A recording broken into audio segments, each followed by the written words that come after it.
Hi everybody! So today we'll be going over the vocabulary with the lesson, The Timeline of My Life. A timeline displays events in time as a line. So here I included a timeline for you as an example.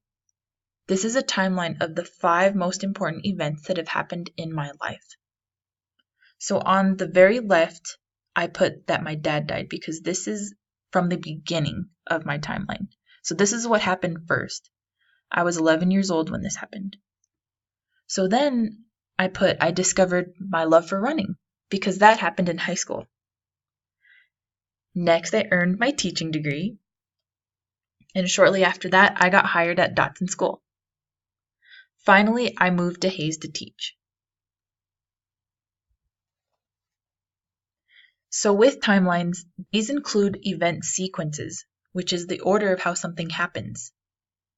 This can be what happens first, next, then, and finally.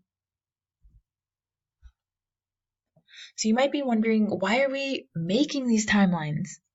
We are making them to write a narrative, which is a story that can either be written or spoken. So in the blue bubbles, I put different types of narratives, and I'll just tell them to you. There are fables, poetry, novels, and short stories. Poetry is probably my favorite. But we're going to be working on another one of my favorites called autobiographies. And these are where you write stories about yourself. So your autobiographies are really going to relate to your identity, which means who you are. So on this slide, I put pictures of different things that describe who I am. So I have pictures of my 2 dogs because I am an animal lover. A picture of me finishing a race because I love to run.